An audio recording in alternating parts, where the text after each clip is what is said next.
اکثر یہ سوال پوچھا جاتا ہے کہ موازنے کے طور پہ کہ غالب کا فارسی شاعری میں کیا مقام ہے، یا ان کی اردو شاعری بہتر ہے یا فارسی شاعری بہتر ہے. انہوں نے خود بھی یہ مصرع جو بھی آپ نے سنا اس میں اپنی فارسی شاعری کو مقدم جانا ہے. لیکن ایسا بھی نہیں، اس کے علاوہ انہوں نے اردو میں کہا ہے کہ جو یہ کہے کہ ریختہ کیونکہ وہ رشک فارسی گفتہ غالب ایک بار پڑھ کے اسے سنا کیوں. تو اپنے اردو کلام کو بھی فارسی کلام رشک یعنی سے بہتر سمجھ رہے ہیں. تو شاعر اس طرح کی بہت ساری باتیں کرتے ہیں، اور پھر ان کے کچھ دوست ہوتے ہیں، مقلد ہوتے ہیں، وہ کچھ ان کے لیے مسائل پیدا کرتے ہیں، وہ خود بھی کم نہیں کرتے. تو میں کچھ شعر پڑھتا ہوں، پھر میں کہتا ہوں کہ یہ کس نے کہا ہے. تو قدسی و صائب و اسیر و کلیم، قدسی یہ چار فارسی کے بڑے شاعر ہیں. قدسی و صائب و اسیر و کلیم، لوگ جو چاہیں ان کو ٹھہرائیں. ہم نے سب کا کلام دیکھا ہے ادب شرط منہ نہ کھلوائیں. غالب نقطہ سے کیا نسبت، خاک کو آسماں سے کیا نسبت. یہ غالب کی ثنا میں کہا ہے، اور یہ کہا ہے خواجہ الطاف حسین حالی صاحب نے. تو انہوں نے غالب کا ایک بہت بڑا مرتبہ غالب کو عطا کیا ہے. یہ ان کے مرثیے میں یہ شعر شامل ہے. اچھا، خود غالب جو تھے ان کے لیے ایک مسئلہ تھا جو تھوڑی سی میں اس کی وضاحت کروں گا، وہ سمجھنے میں آئے گا. کہ وہ کہہ رہے ہیں کہ بود غالب اندلیب از گلستان عجم، منز غفلت توتیے ہندوستان نامی دمش. تو غالب تو ایران کے گلستان کا بلبل تھا، ہم نے اس کو غلطی سے ہندوستان کا طوطی سمجھ لیا. اپنے متعلق کہہ رہے ہیں. اچھا، شاعر کو یہ استحقاق ہے کہ وہ مجازی طور پر کسی بھی منطقے میں رہے، وہ ایران میں رہے، ترکی میں رہے، جاپان میں رہے، یہ سمجھنا اس کا یہ جائز ہے. خود جو اور شاعروں نے بھی اس طرح کہا ہے، لیکن جب بعد میں ان کو اندازہ ہوا کہ وہ ایران تک اپنے آپ کو رکھ کے محدود کر رہے ہیں، تو جو ان کا شعر ہے جو بہت مشہور ہے اور بہت ہی خوبصورت شعر ہے،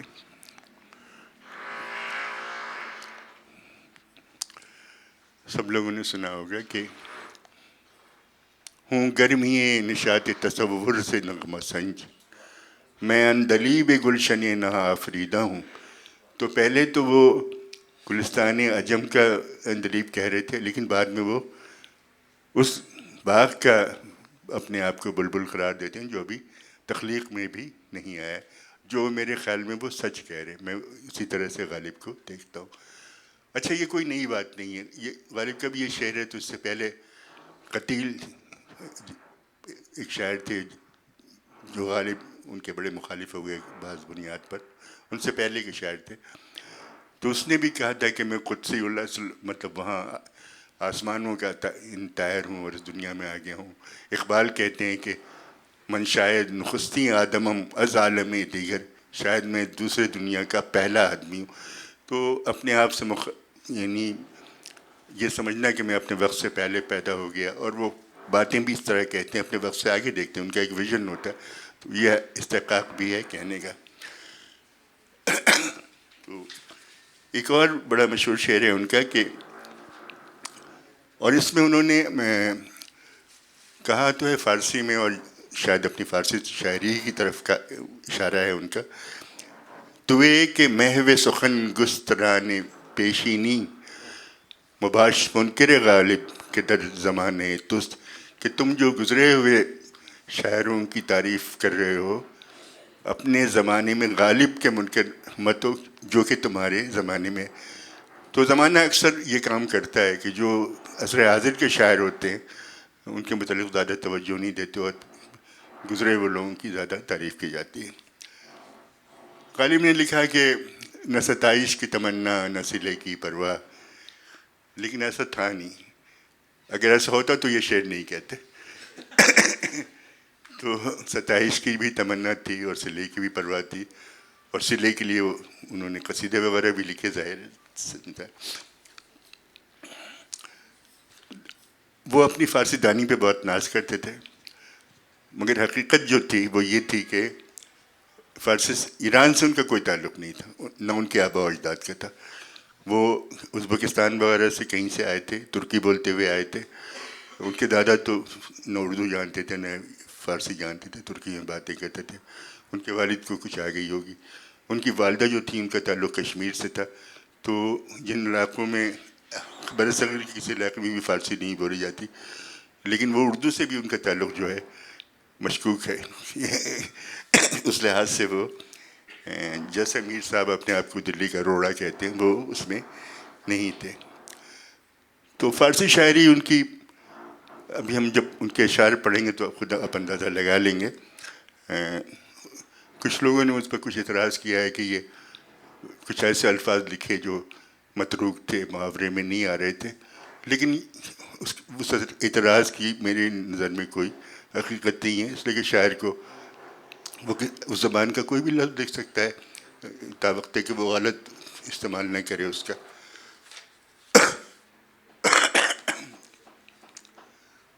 تو پہلے ہم تقابل کرتے ہیں اردو اور فارسی کی شاعری کا، اور میری اپنی بھی رائے ہے، لیکن میں چھوٹا سا آدمی ہوں تو میں شمس الرحمن فاروقی صاحب کے کچھ خیالات کو پیش کرتا ہوں۔ انہوں نے کوئی فیصلہ نہیں کیا، فیصلہ تو ہم کریں گے۔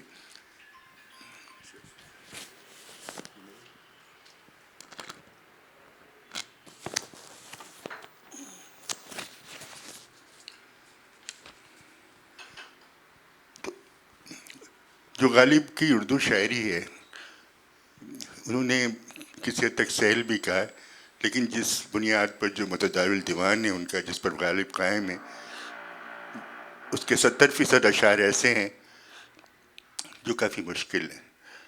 تو اشکال یعنی مشکل پسندی یہ غالب کی فطرت تھی، اور وہ ایک لحاظ سے ہر شاعر چاہتا ہے کہ اس کا ایک اسلوب ہو، وہ منفرد ہو، اور جہاں جس انداز میں وہ بہتر طور پر منفرد ہو جو صلاحیت ہوتی ہے اس کی، وہ اس بروئے کار لاتا ہے۔ تو اشکال یا مشکل پسندی غالب کی فطرت تھی، اور اس میں ایک بلند آہنگی تھی۔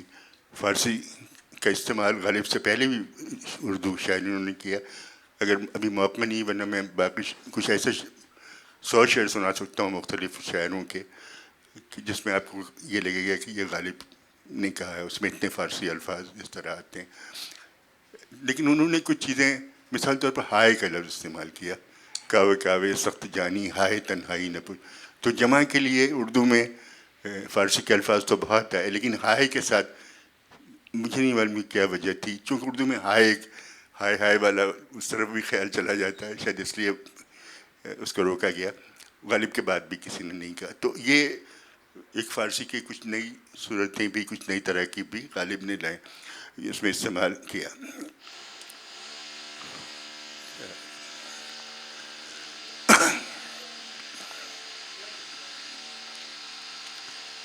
یہ رک نہیں سکتی ہے سورہ قیامت کی ابتدا۔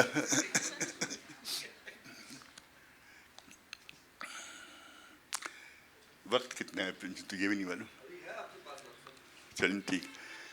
تو مشکل پسندی یہ بھی ہوتی کہ آپ کی فطرت، آپ کی طبع، آپ کا ذہن کس طرح کام کرتا ہے۔ آپ کچھ لوگ کسی بات کو بہت سادہ طریقے سے کہہ سکتے ہیں، کچھ لوگ اسے مشکل انداز میں بیان کرتے ہیں، تو یہ تو ان کا تجربہ جس طرح ہے وہ مشکل پسندی کی طرف ہے۔ لیکن اس سے زیادہ جو بڑی بات ہے، جس کو فاروقی نے بھی کہا ہے کہ وہ ابہام ہے۔ ابہام کا مطلب کیا ہوتا ہے؟ بالکل، تو یہ جس کو کہ کچھ لوگ ایک عیب سمجھتے ہیں کہ یہ مبہم ہے، اس کو سمجھنے میں مشکل ہو رہی، سنتے ہی سمجھ میں نہیں آ جاتا، تو یہ شاعری کا عیب نہیں ہے، اور ادب میں کسی کا بھی عیب نہیں ہے۔ آپ ابہام کے ساتھ ہی یعنی شاعری کرتے ہیں، جو اچھی شاعری ہوتی ہے، کم از کم سب کے ہندی کی جو شاعری تھی۔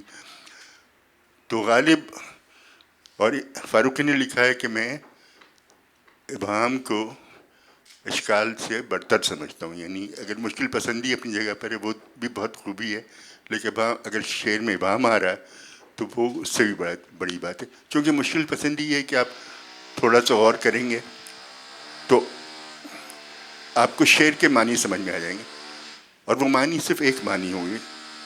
لیکن ابہام جب ہوگا اور جب وہاں تک آپ پہنچیں گے تو کثیر المعانی ہو جائیں گے، اس شعر کے ایک سے زیادہ معنی نکلیں گے. اور یہ ایک تقریباً ایک ناممکن کام ہے. جو بڑا شاعر ہے ایک معجزاتی طور پر اس طرح کے شعر کہہ سکتا ہے.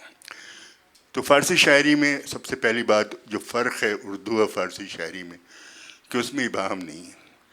اگر دو چار شعر کہیں نکل آئیں تو برائے نام ہے. تو اس کو فاروقی نے خوبی قرار دیا ہے. میں چھوٹا سا آدمی ہوں لیکن میں بھی اس کو خوبی قرار دیتا ہوں، اور غالب کی اردو شاعری کو فارسی شاعری کے مقابلے میں بہت بلند سمجھتا ہوں. ایک صاحب اور بھی ہیں، وارث کربانی صاحب، علی گڑھ میں فارسی پڑھاتے تھے. تو انہوں نے کہا ہے کہ خدا کا شکر ہے کہ غالب کی فارسی شاعری ابہام کے عیب سے پاک ہے. تو خدا ان کی مغفرت کرے، اور تو میں کچھ نہیں کہہ سکتا.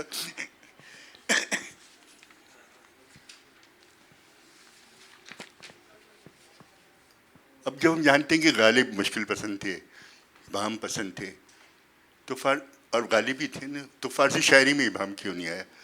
تو اس پر تھوڑا سا میں چاہتا ہوں کہ میرے کچھ خیالات ہیں، آپ لوگ سنیں، اس سے اتفاق کر سکتے ہیں، نہیں بھی کر سکتے. تو غالب نے شعر کہنا کب شروع کیا تھا؟ کس عمر میں کیا ہوگا؟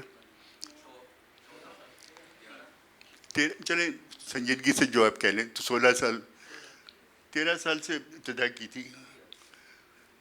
لیکن جو ہیں مطلب 13 سال میں مشق کر رہے ہوں گے نا، لیکن جو میں اس نہیں جہاں سے وہ ہم جہاں سے ان کو شاعر سمجھتے ہیں 13 16 جو بھی ہے. اور 25 سال تک جو وہ شعر کہتے رہے تو مشکل پسندی تو اس میں تھی ہی، اس میں ابہام بھی تھا. اور وہی کلام جو ہے جب ہم غالب 70% کلام اس پر مشتمل ہے، ان کا جو اردو کا دیوان ہے. اور اس میں جو تھا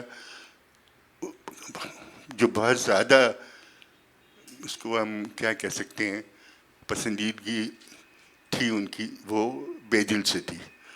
اور بے دل تو کوئی آخری حد ہے جہاں ابہام اشکال موجود ہوتے ہیں. تو ان پر ایک مصیبت یہ ہو گئی، اور ہر بڑے شاعر پر آتی ہے، اور اس کو کہتے ہیں اینگزائٹی آف انفلوئنس. آپ لوگ جانتے ہوں گے، ہیرالڈ بلوم نے بہت اس پر لکھا ہے. تو وہ کسی نہ کسی طریقے سے بے دل کے اثر سے نکلنا چاہتے تھے، اور ظاہر ہے کہ بے دل سے نکلنے کا جو سب سے بڑا اثر تھا وہ ابہام تھا. تو وہ ابہام گوئی، یعنی اس شعر میں کم سے کم انہوں نے ابہام کو استعمال کیا. اچھا پھر یہ بھی تھا اس اثر سے نکلنے کے لیے بہت اچھی بات کی انہوں نے، میرے خیال میں نہیں کرنا چاہیے تھا، میں بعد میں اس پر گفتگو کروں گا. لیکن ایک کام اور کیا انہوں نے جو غلط کیا، وہ ایک اوڈیپس کمپلیکس بھی ہو گیا تھا ان کو. بے دل تو پدر کشی کا بھی اس میں سلسلہ آ گیا. تو انہوں نے جو لکھا بے دل کے بارے میں کہ 25 سال تک میں گمراہی میں تھا، اور بے دل کی تقلید تو نہیں کہا، تو اس سے متاثر تھا. پھر کہا ہے کہ بے دل اور ان کے ساتھ ساتھ جو دوسرے بڑے شاعر ہمارے سابق ہندی کے ہیں، ناصر علی سرہندی، کہ بے دل اور ناصر علی سرہندی کی فارسی کیا ہے، ہاتھ کنگن کو وارسی کیا. تو بہت ہی تصحیح آمیز جملہ بے دل کے لیے انہوں نے استعمال کیا. اور سب سے تضاد اس میں یہ ہے کہ اگر آپ غالب کی غزلیں پڑھیں گے، مطروح غزلوں کو بھی شمار کر کے 25 سال کی عمر تک جو انہوں نے لکھی، تو ان میں بے دل کی ثنا میں، بے دل کی مدح میں کم از کم آپ کو 20 22 اشعار مل جائیں گے. اچھا وہ 20 22 اشعار ایسے ہیں کہ کسی ایک فانی انسان کے لیے کسی نے نہیں کہے. منقبت میں آ سکتے ہیں، پیغمبروں کی نعت میں آ سکتے ہیں، وہاں تو آپ اس درجے کی توصیف اور ثنا کر سکتے ہیں. لیکن غالب نے بے دل کی، اور اس کے بعد اسی طرح اس سے دور ہو گیا. پھر بے دل کا نام بھی نہیں لیا ساری زندگی. یہ وجہ ہے کہ فارسی شاعری اور اردو شاعری میں ایک بڑا فرق پیدا ہو گیا، کیونکہ انہوں نے شعوری طور پر اپنے آپ کو بے دل اور بے دل کے انداز سے دور رکھنے کی کوشش کی۔ اچھا، میں سمجھتا ہوں کہ ناصر عباس نیر بہت بڑے نقاد ہیں ہمارے، تو انہوں نے یہ لکھا کہ غالب نے رنگ بے دل نہیں لیا بلکہ رنگ بہار ایجادی بے دل لیا۔ تو وہ اپنے طور پر اس سورس تک، وہ سمندر جہاں سے کہ بے دل کا جو سرچشمہ تھا، غالب بھی پہنچ گئے، اور انہوں نے ان کو وہ کرافٹ آیا، وہ خوبیاں آئیں اور اس سے استفادہ کیا۔ تو وہ بے دل کے کوئی نقاد نہیں تھے، چور نہیں تھی جیسے سارق کہا جاتا ہے، جیسے جان ایلیا نے کہا، اور بہت سے لوگ، یہ گانا سے لے کے اور ایک فوج ہے جو کہ یہ ثابت کرنے پہ تلی ہوئی ہے کہ وہ بے دل کے اشعار انہوں نے لکھ دیے۔ ایک شعر بھی صرف بے دل نہیں، پوری فارسی شاعری اٹھا کے دینے کہ یہ نہیں ملا کہ کسی فارسی شاعر نے یہ مضمون اس طرح باندھا ہو، غالب نے اس کو اردو میں یا فارسی میں الفاظ بدل کے لکھ دیا، بالکل نہیں ہے۔ لیکن چونکہ ہمارے پاس اتنا وقت نہیں کہ ہم پوری فارسی شاعری پڑھ سکیں اور جان سکیں، تو بڑی آسانی سے کہنے والے کی بات تسلیم کر لیتے ہیں۔ کسی نے، اچھا کچھ لوگوں نے شعر لکھے ہیں، بہت ساری مضامین ہیں، ابھی بھی کوئی لکھ رہا ہوگا بیٹھا ہوا، تو وہ زبردستی انہیں کچھ مضامین کو کہ پہلے کسی نے لکھے ہیں تو اس سے ملتا جلتا مضمون غالب نے لکھ دیا۔ یہ شاعری میں تو اگر آپ دیکھیں تو کسی بھی شاعر کو آپ پکڑ لیں اور جو کچھ وہ لکھ رہا ہے، خود ہی کا فلسفہ اقبال لکھ رہے ہیں، تو اس کو بھی آپ جا کے کہیں اور سے ڈھونڈ کے صحیح یا غلط کسی طریقے سے اس پر تطبیق کر سکتے ہیں۔ تو غالب کے ساتھ یہ تو بڑی ناانصافی ہوئی۔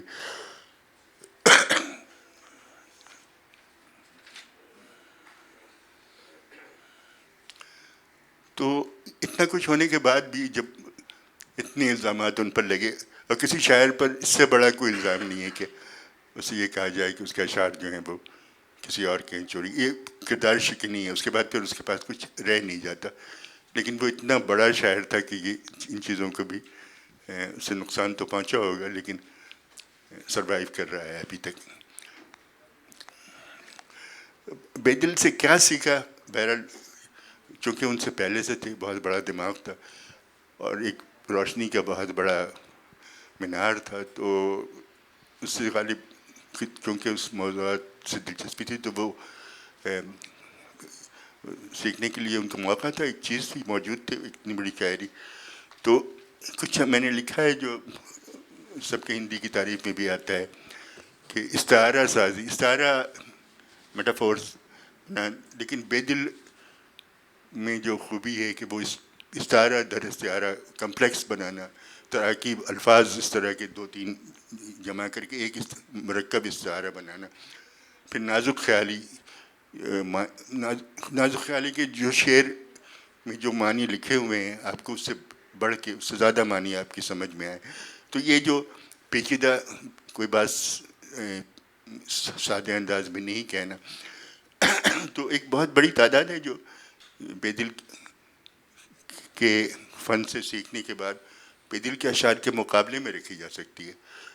25 سال کی عمر تک جو انہوں نے کہا، انہوں نے ایک بہت ایسے شعر تھے جو کہ بے دل کے اچھے شعروں کے مقابلے میں ہم رکھ سکتے ہیں۔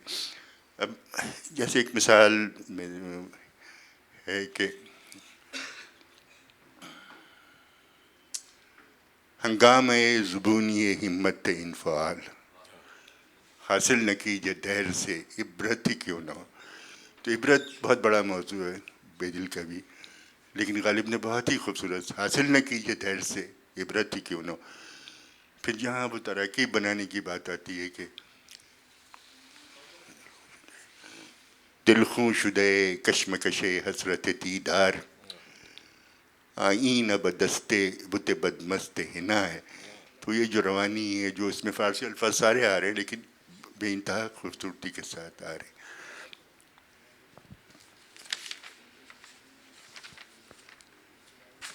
پھر جیسے میں نے کہا کہ کوئی شعر بھی بے دل یا کسی اور کا غالب نے اس طرح نہیں اس سے استفادہ کیا کہ ہم کہہ سکیں کہ وہ ان کی نقل کی ہے یا چوری کی ہے۔ چور اس پر چور کا لفظ بھی آیا، آج تک کسی شاعر کو کسی شاعر نے چور نہیں کہا تھا۔ اس کے لیے اچھے الفاظ بھی تھے، لیکن بہرحال ان کی بھی مغفرت کرے جون ایلیا کی خدا اگر کر سکے.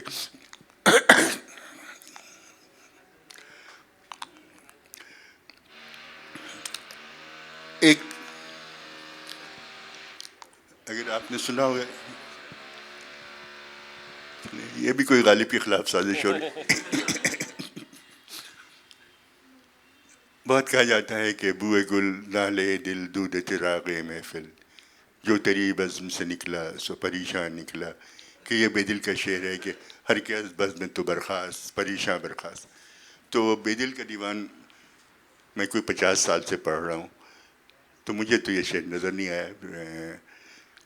اچھا، دوسری بات یہ ہے کہ شعر بے دل کا ہو ہی نہیں سکتا، چونکہ اس میں ایک تناقض ہے. بوئے گل نالے دل دودھ چراغ محفل، ٹھیک ہے، جو تیری بزم سے نکلا سو پریشان نکلا. یہ تو جس بزم میں بھی ہوں گے وہاں پریشان نکلیں گے، یہ تو ان کی فطرت ہے. اس بزم میں بھی اگر پھول رکھے جائیں اور جلائے جائیں اور کچھ لوگ ہم ماتم کر رہے ہوں تو وہی فضا پیدا ہو جائے گی. تو یہ میں تشخیص کوئی مشخص نہیں ہے محبوب کی محفل سے. تو بے دل تو ایسا کہہ ہی نہیں سکتے تھے، اور غالب بھی کم از کم اپنے صحیح و دماغ اگر روتے تو شاید یہ شعر اس کو اس وقت نہ رکھتے اپنے دیوان میں. لیکن یہ اتنا خوبصورت شعر ہے کہ اس کو منطقی طور پر درست نہیں بھی ہے، تب بھی شاعری کے لحاظ سے بہت اچھا ہے تو انہوں نے اس کو رکھا. ایک جگہ غالب نے بے دل کی کا ایک استعارہ مطلب اس سے استفادہ کیا ہے جس پر مجھے افسوس ہے کہ ان کو نہیں کرنا چاہیے تھا. وہ یہ گردش رنگ چمن. تو یہ بے دل کا اپنا ایک خاص تھا. اس نے وقت کو رنگوں کے تناظر میں مطلب وقت کو پیمائش کی ہے، اور بہت سارے شعر ہیں رنگ چمن پر بے دل کے، آپ کو اس کے دیوان میں مل جائیں گے. تو غالب نے بھی کہا، بہت اچھا شعر کہا، عمر اپنی ہو گئی صرف بہار حسن یار، گردش رنگ چمن ہے ماہ و سال اندلی. ایک چیز اور بھی بتا دوں کہ ہمارے ایک بہت بڑے شاعر ہیں خدائے سخن، انہوں نے ایک بے دل کا شعر اپنے دیوان میں استعمال کیا. میں یہ کہوں گا کہ وہ سرقہ یا اس بنیاد پر نہیں آئے گا، لیکن شعر آپ سن لیں پھر اس پر گفتگو کروں گا. لحساس بھی آہستہ کہ نازک کے بہت کام، آفاق کی اس قائد گہے شیشہ گھری کا. تو بے دل کا شعر ہے کہ نزاکت ہاس در مینا خانے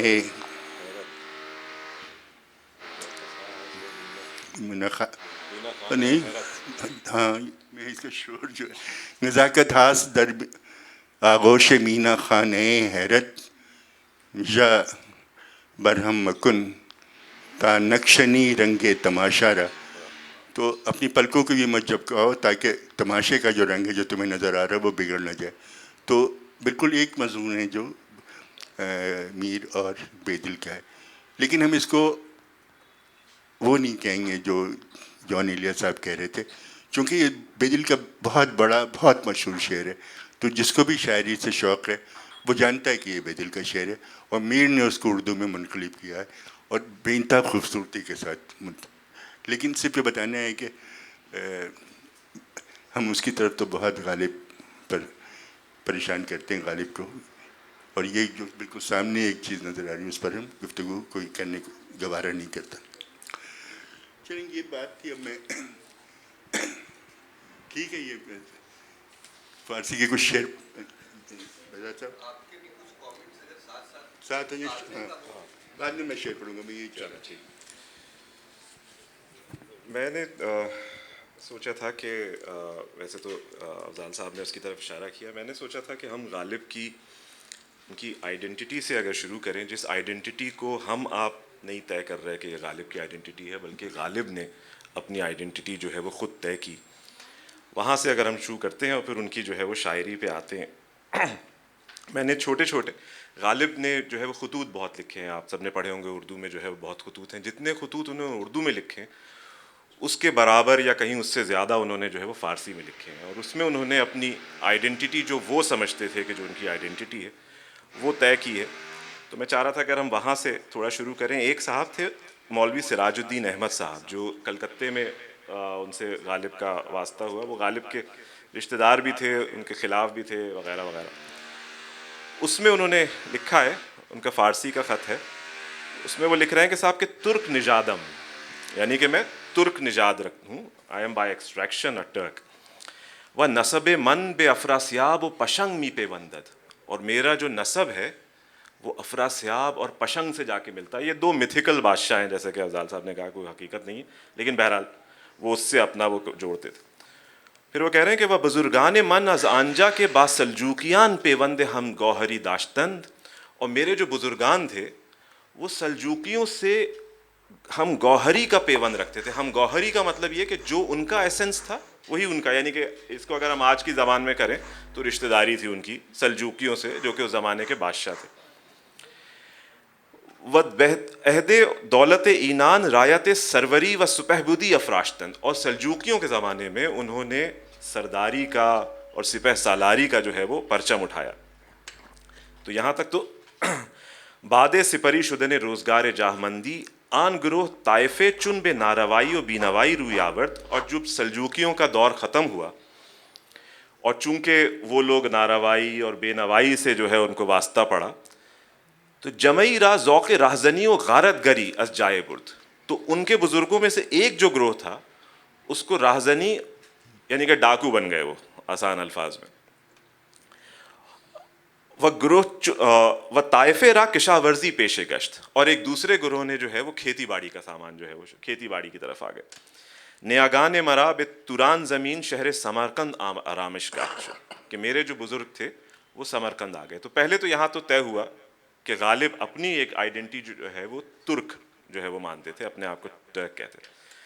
پھر ایک ان کا دوسرا خط ہے جو امام بخش ناسخ کو انہوں نے لکھا ہے، اور اس میں وہ لکھتے ہیں کہ ہمیں آن می خواہم کہ یک بارے مربوز ایران را بے پیمایم، کہ میری اب ایک بس خواہش رہ گئی ہے کہ میں جو ایران کی سرزمین ہے اس میں سفر کروں، اس میں ایک جگہ سے جو ہے دوسری جگہ جاؤں.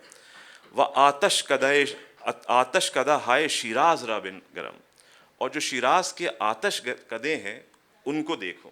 آتش کدوں سے مطلب یہ کہ یعنی کہ جو جن کو ہم آج کی زبان میں پارسی کہتے ہیں، یا جو مجوسی ہوتے تھے، یعنی کہ جو زورویسٹرین جو بیک گراؤنڈ ہے، اب اس کو وہ اپنا جو ہے وہ اسرٹ کر رہے ہیں.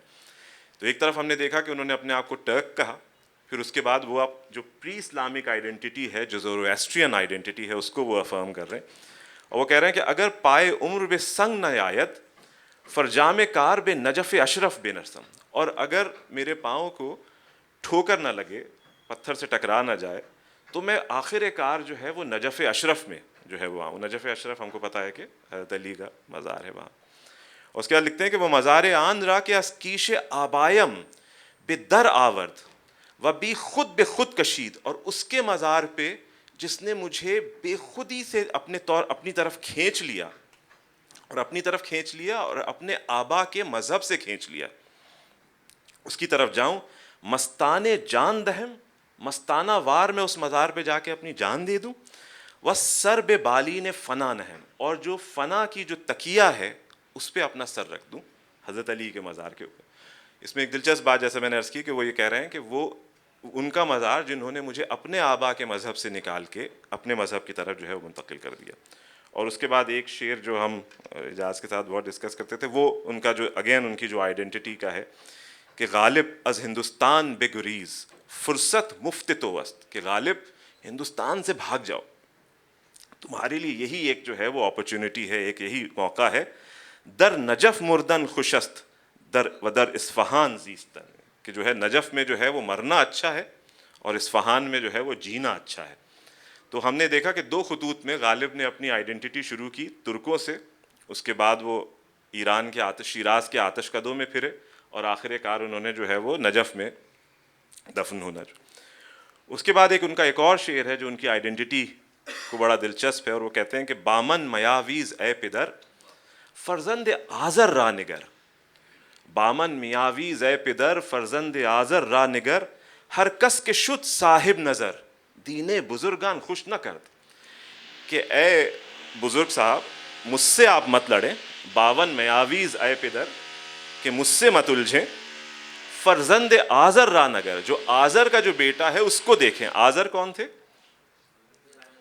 حضرت ابراہیم کے جو والد صاحب تھے. تو وہ کہہ رہے ہیں کہ صاحب کہ آزر کے بیٹے کو دیکھیں، یعنی کہ ابراہیم کو دیکھیں، مجھ سے مت الجھیں، ابراہیم کو دیکھیں. ہر کس کے شد صاحب نظر، وہ جو آدمی بھی صاحب نظر بنا دین بزرگان خوش نہ کرد، اس کو بزرگوں کا دین جو ہے وہ پسند نہیں آیا.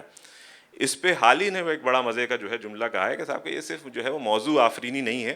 ہم سب جانتے ہیں کہ جو غالب کے جو والد تھے، ان کے جو تھے بزرگ جو تھے، وہ سارے سنی المذہب تھے، اور غالب جو تھے وہ اثنا عشری جو ہے ہو گئے تھے.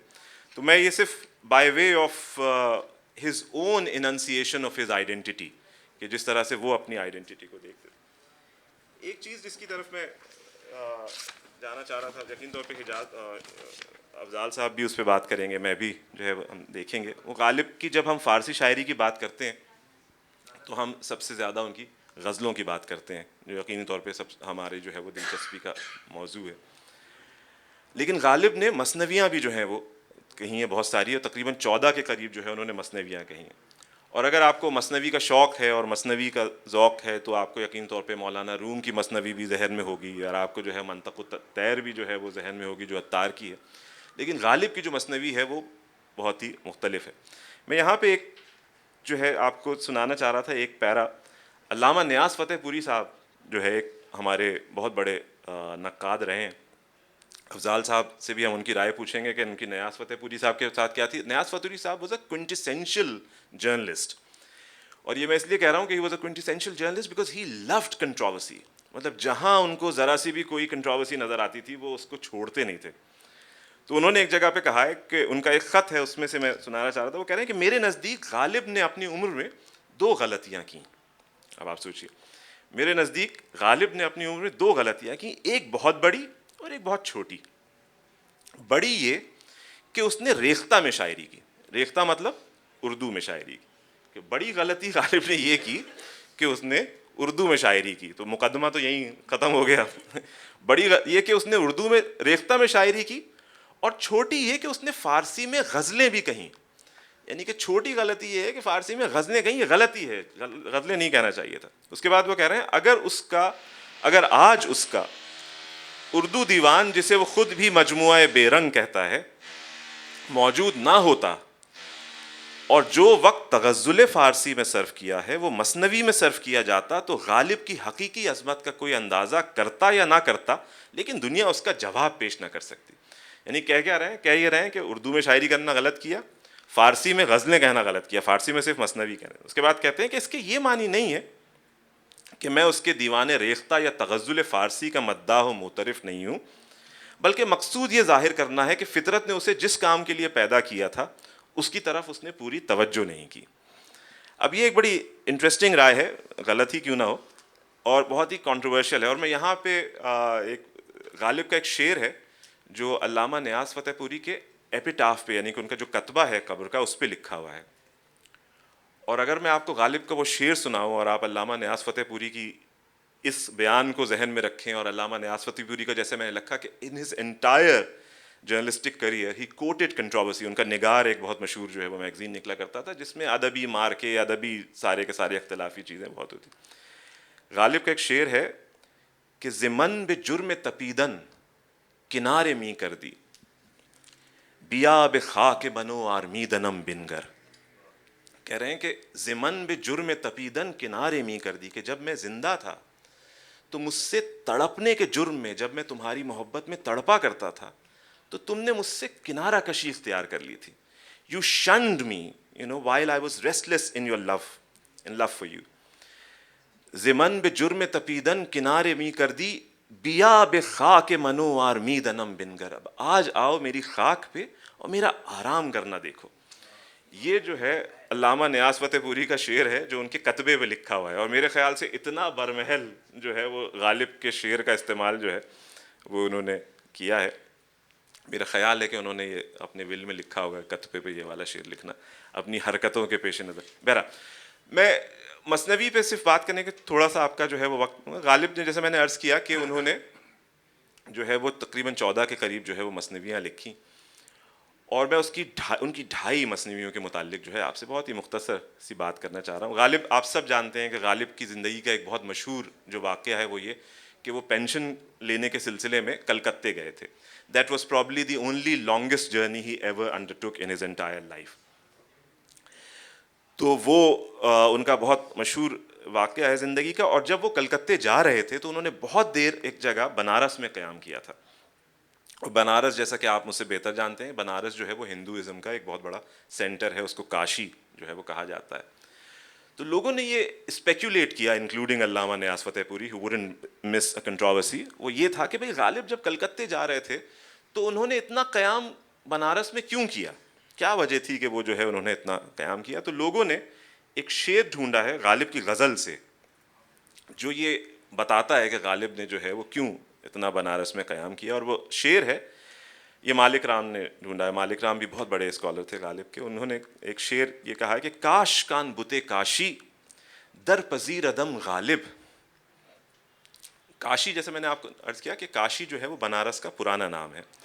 کاش کان بتے کاشی در پذیر ادم غالب بندہ توام گویم گوی ادم ز ناز آری. کہ کاش کے ایک بنارسی بت جو ہے وہ مجھے قبول کر لے. تو لوگوں نے کہا ہے کہ یہ جو بنارسی بت جو ہے یہ کوئی نہ کوئی آدمی، کوئی نہ کوئی بندہ رہا ہوگا جو غالب جو ہے وہ بنارس چھوڑ نہیں رہے تھے. کاش کان بتے کاشی در پذیر ادم غالب، کہ کاش کے بتے کاشی جو ہے وہ مجھے قبول کر لے بندہ تویم گویم، کہ میں اس سے کہوں کہ میں تو تمہارا غلام ہوں. گوئی ادم ز ناز، اور وہ مجھ سے ناز سے کہے آری، کہ ہاں ہاں کوئی بات نہیں ٹھیک ہے. تو یہ جو ہے یہ شعر جو ہے this kind of explains why he stayed that long in Banaras. پھر ایک جو بنارس کا ایک اور جو میں تذکرہ کرنا چاہ رہا تھا، بنارس میں جیسے میں نے عرض کیا کہ لوگوں نے غالب کی فارسی پہ بہت اعتراض کیا، اور یہ بات جو ہے وہ ذہن میں رکھنے کی ہے کہ کلکتے میں جو ہے ان کی فارسی شاعری کے اوپر بہت زیادہ اعتراض کیا گیا. اب آپ دیکھیے جو کلکتے کا جو پیریڈ ہے وہ آپ مجھ سے زیادہ ہسٹری جانتے ہیں کہ وہ زمانہ ہے جب مغلوں کا دور ختم ہو رہا ہے اور انگریزوں کا دور جو ہے وہ اوپر آ رہا ہے. یعنی کہ انگریز جو ہیں دے آر ان دی اسینڈنس اور مغل جو ہیں وہ ختم ہو رہے ہیں. مغلوں کا جو کیپٹل ہے وہ دلی تھا جہاں غالب رہا کرتے تھے. انگریزوں نے جو اپنی سب سے پہلی پریزیڈنسی بنائی وہ کلکتے میں بنائی. کلکتہ وہ جگہ تھی جہاں پہ سب سے پہلا فارسی کا اخبار نکلا. کلکتے وہ جگہ تھی جہاں سب سے پہلے اردو کے اچھے اخبارات جو ہے وہ نکلنا شروع ہوئے. کلکتے وہ جگہ تھی جہاں پہ فارسی کی پبلشنگ سب سے پہلے شروع ہوئی. تو Calcutta was fast gaining importance in the public life of India. Calcutta وہ جگہ تھی جہاں ایران سے لوگ آتے تھے تو پہلے وہ بادشاہ کے دربار میں دلی جایا کرتے تھے، لیکن اب وہ بجائے دلی جانے کے وہ کلکتے جو ہے وہ آیا کرتے تھے. تو جب غالب نے وہاں پہ فارسی، غالب یقین طور پہ فارسی کے اپنے آپ کو اسکالر سمجھتے تھے اور رائٹلی سمجھتے تھے، ان کی فارسی پہ بڑا اعتراض کیا گیا. وہاں لوگوں نے کہا، اور ہمارے بھائی لوگوں نے کیا، ایسا نہیں کہ کوئی ایرانیوں نے اعتراض کیا، جو ہے ہندوستان کے لوگوں نے اعتراض کیا. تو اس پہ غالب بہت چراغ پا ہوئے، ہی لاسٹ اٹ. اور انہوں نے اس وقت ایک مثنوی لکھی جس کے میں چند آپ کو اشعار سناتا ہوں. اس وقت انہوں نے اس کا نام رکھا آشتی نامہ. آشتی کے معنی ہوتے ہیں پیس کے. تو he wanted to make peace with his detractors, کہ جن لوگوں نے اعتراض کیا میں ان سے صلح کرنا چاہتا ہوں. لیکن بعد میں ان کو اچھا نہیں لگا، انہوں نے بعد میں اس کا نام رکھا باد مخالف، کہ وہ ہوا جو کہ مخالفت کی جو ہے ہوا، ہیڈ ونڈز جس کو ہم آج کی زبان میں ٹرانسلیٹ کریں گے. اب اس میں چند اشعار اگر آپ دیکھیں، اور اس میں آپ کو اس چیز کو ذہن میں رکھیں کہ جب انہوں نے اشعار لکھے تو ان کی فارسی کی شاعری کے اوپر اعتراض کیا گیا. اس کو کاؤنٹر کرنے کے لیے غالب نے کچھ اشعار جو ہے وہ لکھے. وہ کہہ رہے ہیں اے سخن پروران کلکتے وے زبان آوران کلکتے، کیا ہے کلکتے کے سخن پروروں، اے کلکتے کے زبان آوروں، گرچہ ناخواندے مہمان شماست، کہ اگر میں تمہارا بن بلایا مہمان، خواندن کہتے ہیں بلانے کے معنی میں، کہ میں تم کا بن بلایا مہمان ہوں. بی سخن ریزے چینے خان شماست، کہ انڈاؤٹیڈلی میں تمہارے خان کا ریزے چننے والا ہوں، یعنی کہ جو لیفٹ اوورز ہو جاتے ہیں وہ تمہارے. I mean, of course he is being very humble. آرمیدن دہید روزی چار خست ایرا بے سایہ دیوار، اس تھکے ہوئے آدمی کو 4 دن آرام کرنے دو, دیوار کے سائے میں جو ہے پڑے رہنے دو. کار احباب ساختن رسم است, میمان را نواختن رسم است, کہ دوستوں کے کام بنانا تو رسم ہے, مہمان نوازی کرنا تو رسم ہے. آہ رسم و راہ و رسم کار سازی کو, شیوائے مہمان نوازی کو, کہ آہ وہ مہمان نوازی کی رسم کیا ہوئی, دوستوں کے کام بنانے کی رسم کیا ہوئی. مہربانان خدائی را انصاف, کہ اے مہربانو خدا کے لیے انصاف کرو. تا نخست از کے بود رسم خلاف, کس نے سب سے پہلے مخالفت کرنا شروع کی. اب یہاں سے جو ہے وہ مثنوی شروع ہوتی ہے. میں آپ کو اس کے بس چند اشعار اس کے فلیور کے لیے سنا رہا تھا کہ اب انہوں نے ایک ایک کر کے جو ان کی زبان پہ اعتراض ہوا ہے وہ انہوں نے ریکاؤنٹ کیا ہے, اور اپنی مثنوی میں انہوں نے بتایا کہ انہوں نے صحیح لکھا تھا. سب سے پہلے لکھ رہے ہیں کہ مہربان خدائی را انصاف کرو خدا کے لیے. تا نخست از کے بود رسم خلاف, کہ کس نے سب سے پہلے مخالفت کی رسم شروع کی. نمک اندر سبوئے میں کے فگند, کس نے شراب کی سراہی میں نمک ڈالا. کلکتے کے جو لوگ تھے انہوں نے. بے چمن رستخیز دے کے فگند, کس نے چمن میں جو ہے وہ خزاں کی قیامت کو ڈھانا جو ہے وہ شروع کیا. زلف گفتار را کے درہم کرد, کس نے جو ہے زلف گفتار کو درہم کیا. بزم اشعار را کے برہم کرد, بزم اشعار کو کس نے جو ہے وہ برہم کیا. ہمیں عالم گفت ہمیں عالم غلط, غالب نے ایک جگہ لکھا تھا ہمیں عالم یعنی کہ تمام عالم کے لیے, تو اس پہ انہوں نے بڑا اعتراض کیا. اب ہم اس کی گرامر میں نہیں جا رہے کہ کیا انہوں نے اعتراض کیا, لیکن انہوں نے اعتراض کیا, وہ کہہ رہے ہیں کہ ہمیں عالم غلط کے گفت نخست, کس نے سب سے پہلے کہا کہ ہمیں عالم کی جو ترکیب ہے وہ غلط ہے. پارئی زین نمت کے گفت نخست, کس نے جو ہے وہ سب سے پہلے اس طرح کی جو ہے وہ باتیں کی. غالب نے ایک جگہ بیش جو ہے لکھا تھا, لوگوں نے کہا نہیں یہاں تھا, یہاں محل بیش کا نہیں ہے, یہاں بیشتر ہونا چاہیے. اگین ہم گرامر میں نہیں جا رہے. بیش را بیشتر کے گفت بے من, بد زمن پیشتر کے گفت, کس نے کہا کہ بیش غلط ہے اور جو ہے وہ بیشتر صحیح ہے, کس نے جو ہے سب سے پہلے میری برائی کی. اب اس کے بعد آخر میں وہ جو کہہ رہے ہیں, اور اس کو واضح رہے کہ اس نظم کو انہوں نے آشتی نامہ لکھا تھا. دس از دا مثنوی that he wrote in order to make peace with his detractors, اور ایسی انہوں نے ان کی جو ہے وہ ستھرائی. آخر میں دیکھ لیں, چن بدید کے اعتراض خطا است, کہ جب انہوں نے دیکھا کہ اعتراض خطا ہے, ہرچہ غالب نوشتے است بجاست, جو غالب نے لکھا ہے وہی صحیح ہے. تو یہ ایک بہرحال ایک تھی. ایک بس میں آخری چیز جو اس کے اوپر پھر ہم افضال صاحب کی طرف چلیں گے. میں نے عرض کیا کہ ایک مثنوی جو ان کی اور تھی اس کے میں آپ کو 5 اشعار جو ہے وہ سنانا چاہ رہا ہوں. سر سید سے آپ سب جو ہے وہ واقف ہیں. سر سید نے ایک کتاب ٹرانسلیٹ کی تھی, ایڈٹ کی تھی, اور اس کا نام تھا آئین اکبری. آئین اکبری جو ہے آپ جو ہے وہ مجھ سے بہتر جانتے ہیں کہ ابو الفضل کی لکھی ہوئی کتاب تھی. اکبر کے زمانے کے جو اصول تھے اس کو اس نے ایک جگہ پہ انلسٹ کر دیا تھا, اور اس کتاب کو سر سید نے ایڈٹ کیا تھا. اور سر سید نے کہا تھا کہ صاحب کہ آپ اس زمانے کا طریقہ کار یہ تھا کہ وہ آپ ایک تقریض جو ہے وہ لکھوایا کرتے تھے. تقریض آپ اس طرح سے سمجھیں کہ آج جو آپ کتاب لیتے ہیں تو اس کے ڈسٹ جیکٹ کے اوپر جو چیزیں لکھی ہوئی ہوتی ہیں اس کو آپ ایک بک ریویو سے سمجھ لیں, وہ تقریض ہوتی تھی. تو سر سید نے ان سے کہا کہ صاحب کہ آپ جو ہے اس کی تقریض لکھ دیں. تو غالب نے اس سر سید کا خیال تھا میں نے اتنا بڑا کام کیا ہے, آئین اکبری کا جو ہے تدوین کی ہے, غالب اس کی بڑی تعریف کریں گے, غالب کو کرنی بھی چاہیے تھی بہرحال انہوں نے کی, لیکن انہوں نے اس کی بڑی برائی کی. انہوں نے سر سید کی برائی نہیں کی, انہوں نے اس بات کی برائی کی کہ تم وقت ضائع کر رہے ہو میاں جو ہے آئین اکبری کی ایڈٹ کر کے, آگے دیکھو. انہوں نے ایک غالب کی رائے یہ تھی کہ سر سید بائی ایڈیٹنگ آئین Akbari is being backward looking, وہ پیچھے کی طرف دیکھ رہے ہیں, اور اب وقت آ گیا ہے کہ ہم پیچھے کی طرف نہیں بلکہ آگے کی طرف دیکھیں. تو انہوں نے اس کے اوپر کیا. سر سید کو obviously یہ بات اچھی نہیں لگی, تو جب وہ آئین اکبری چھپی تو انہوں نے اس کی تقریض لی نہیں, انہوں نے شامل نہیں کی. لیکن غالب کو یہ اندازہ تھا کہ ایک ایسی چیز میں نے لکھی ہے جس کو پتہ ہونا چاہیے, تو غالب کا جو کلیات ہے اس میں یہ انہوں نے یہ شامل کی. اور غالب کی جو دیوان تھا فارسی کا وہ ان کے زمانے میں چھپا ہے, تو ہم یہ جانتے ہیں کہ غالب نے ہی insisted on this Masnavi being included in his دیوان because he wanted to make sure کہ لوگوں کو پتہ. اس کے چند اشعار اگر آپ ذرا سے دیکھیں تو آپ کو اندازہ ہوگا کہ غالب جو ایک طرف, اچھا غالب was of course it was a paragon of contradictions ہی ایک طرف وہ ہر وقت پیچھے کی طرف دیکھ رہے ہیں, اور یہاں بیچارے سر سید نے آئین اکبری لکھا تو انہوں نے اس کی جو ہے وہ کلاس لے لی.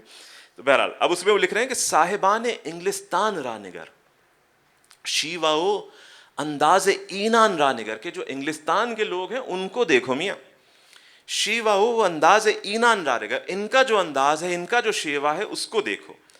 تاچے آئین ہاں پدیدے آوردے اند آنچے ہرگز کس ندید آوردے اند, کہ انہوں نے کیا کیا آئین بنائے ہیں جو کسی نے نہیں دیکھا تھا, وہ لے کے جو ہے وہ سامنے آئے ہیں. حق این قوم است آئین داشتن, اس قوم کا حق ہے آئین ہونا, آئین رکھنا اس قوم کا حق ہے. کس نیارت ملک بے زین داشتن, کسی میں کوئی ایسا کر نہیں سکا تھا کہ اس ملک کو اس طرح سے رن کر سکے جیسا انہوں نے جو ہے وہ رن کیا ہے.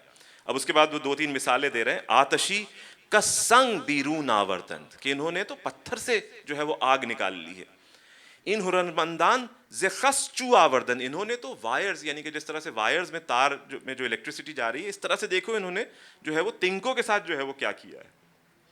تاچے افسون خاندے اند اینان برآب دودھ کشتی را ہمی رانت درآب, کہ ان کو دیکھو کہ انہوں نے پانی پر جو ہے وہ کیا جادو کا منتر جو ہے وہ پھونکا ہے, کہ جو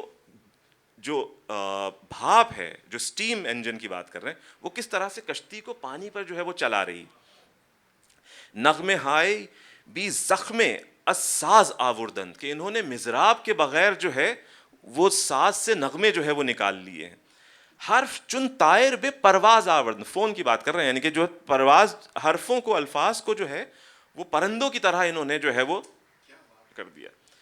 اس کے بعد کہہ رہے ہیں کہ مرد پروردن مبارک کار نیست, کہ مردوں کی کو جو ہے پالنا جو ہے وہ کوئی اچھا کام نہیں ہے. مرد پروردن مبارک کار نیست خود بگو کا نیز جز گفتار نیز, خود کہو کہ یہ سوائے بات چیت کے علاوہ کوئی بات نہیں ہے جو مردہ پروری جو ہے. اس کے بعد آخر میں جو ہے وہ کہہ رہے ہیں, اس کے باوجود سر سید نے ان کی جو ہے مثنوی نہیں رکھی, انہوں نے کہا کہ غالب آئین خاموشی دلکش است, کہ غالب جو چپ رہنے کا جو آئین ہے وہ اچھا ہے. گرچہ خوش گفتی نہ گفتن ہم خوش است, گو کہ تم نے بات اچھی کہی ہے لیکن اگر نہ کرتے تو بھی اچھی بات تھی. تو یہ بہرحال ان کی جو ہے وہ مثنویوں کی طرف تھا. باقی اب جو ہے افضال صاحب دیکھیں, پھر اس کے بعد ہم غزل کی طرف آئیں گے. نہیں, میں تو اب چاہ رہا ہوں کہ کچھ غزلوں کے کچھ اشعار پڑھوں. تو سب سے پہلے تو میں وہ 5-6 شعر سناؤں گا جو جب ہم غالب کی فارسی شاعری کی بات کرتے ہیں تو سب سے پہلے ذہن میں آتا ہے, مطلب وہ نقل کیا جاتا ہے کہ ایک شعر ہے کہ بیا ورید گری جا بود زبان دانے غریب شہر سخن ہائے گفتنی دارد. تو یہاں حاضر کرو لے آؤ اگر اس شہر میں کوئی زبان کو سمجھنے والا ہے. یہ اجنبی مسافر جو آپ کے شہر میں آیا ہے اس کے پاس بہت ساری باتیں ہیں کہنے کی. تو یہاں بھی وہی بات ہے غالب کی کہ ان کو سمجھا نہیں جا رہا ہے, ان کی باتوں کو. وہ بہت کچھ کہنا چاہتے ہیں, ان کے سینے میں بہت کچھ ہے, لیکن کوئی اس پر توجہ نہیں دیتا اور ان کو کوئی مخاطب نہیں ملتا جس سے وہ اپنی بات کہہ سکیں. اور یہ المیہ رہتا ہے ہر شاعر کا کہ وہ اپنی باتیں جو ہوتی ہیں وہ دوسروں کو مکمل طور پر تو شاید کبھی نہیں پہنچا سکتا. پھر ایک صاحب کا بڑا مشہور شعر ہے اور اس میں بہت سارے شاعروں نے غزل لکھی ہے, اور اس کا جو دوسرا مصرع شعر کا ہے وہ غالب کا نہیں ہے, مگر شعر بہت بڑا ہے, مجھے بہت پسند ہے. بے تکلف در بلا بودن بحض بیم بلا کار دریا سلسبیل و روح دریا آتش. تو وہ کہہ رہے ہیں کہ اگر آپ فکر سے آزاد ہو جائیں یعنی رہیں تو وہ تکلیف جو ہے وہ تکلیف کے خوف سے بڑھ کے ہے, تکلیف کے خوف سے بہتر ہے.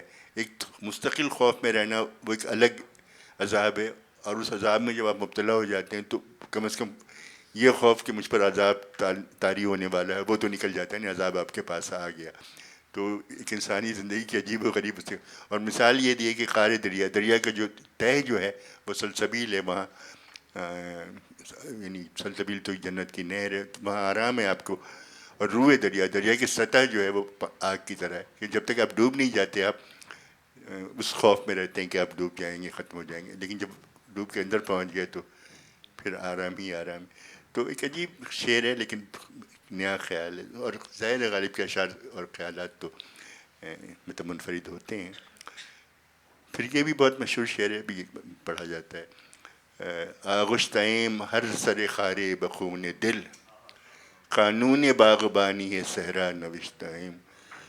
تو ہم نے تو ہر کانٹے کی نوک پر خون کا، دل کا خون رکھ دیا ہے، اور صحرا کو اسی طرح باغ یا گلستان بنایا جا سکتا ہے. یہ اصول میں نے طے کر دیے. تشنہ لب بر ساحل دریا ز غیرت جاں دہم، گر بموج افتد گمانے چین پیشانی میرا. اب دریا کی جو پہلے ترجمہ کر دیتا ہوں. تشنہ لب، پیاسا میں دریا کے کنارے غیرت کی وجہ سے مر جاؤں گا، یعنی میں اٹھانے کی احسان اٹھانا برداشت نہیں کروں گا اگر دریا کی موجوں پہ مجھے ایسا لگے جیسے کسی کی پیشانی پہ بل آ جاتا ہے. اگر مجھے دیکھ کے دریا کی پیشانی پہ بل آ جاتا ہے تو میں پیاسا مر جانا. تو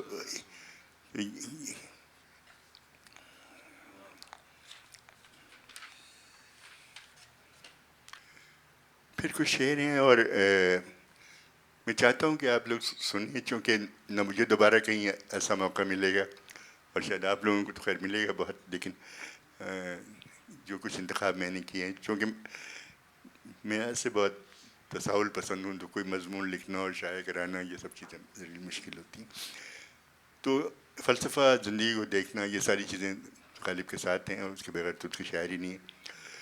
کہہ رہا ہے کہ بے خطر از خود برا لب انل، بے خطر از خود کیا کر رہا ہوں، بے خطر از خودی برا لب انل صنم کشا، شیوہ گیر و دار نیز در کنشے کنشتما. تو اپنے جو تمہیں خودداری، خود نگہداری، جو خوف ہے، اس سے باہر آ جاؤ کسی خطرے کو محسوس کیے بغیر، اور لب پر آزادی کے ساتھ انس صنم کہو، یعنی میں بت ہوں. یہ کس کے مقابلے میں کہہ رہا ہے؟ ان الحق کے مقابلے میں. شیوہ گیر و دار نیز در کنشے کنشتما. تو ہمارا جو یہ مذہب ہے، جو ہمارا کنش، تو اس کو کہتے ہیں یعنی عبادت گاہ پارسیوں کی. تو اس میں اس بات کی کوئی پکڑ نہیں ہے کہ اگر تم انس صنم کہو گے تو ایسا نہیں ہے کہ تمہیں پھانسی پہ چڑھا دیا جائے گا. تو ہمارا مذہب، ہماری روایت جو ہے اس میں بہت فراغ دلی ہے، اور اس میں سب کچھ کہنے کی آزادی ہے. جو تمہیں سمجھ میں آ رہا ہے، جو تم سمجھتے ہو، جو تم اسے کہہ سکتے ہو.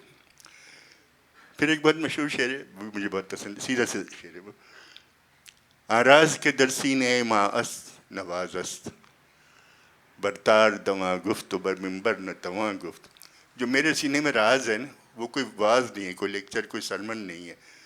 بردار تما گفت، اس کو میں صرف پھانسی پہ، تختے پہ کہہ سکتا ہوں. بمنبر نہ تما گفت، اگر تم مجھے لا کے ڈائس پہ کھڑا کر دو گے تو وہ میں بیان نہیں کر سکتا.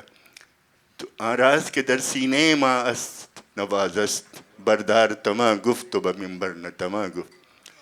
ابھی باما میاں مرزا، آپ نے وہ شعر، ہاں، تو وہ یہاں ایک دوسرا شعر کہہ رہا ہے، اور یہ بھی بہت خوبصورت شعر ہے، اور یہ تو لگتا ہے جیسے اقبال کو کہنا چاہیے تھا. فرزند زیر تیغ پدر می نہد گلو، گر خود پدر در آتش نمرود می رود. تو جو اولاد ہے وہ خود باپ کے خنجر کے نیچے سر رکھ دے گی اپنے آپ، اگر باپ خود آتش نمرود میں کود پڑتا ہے.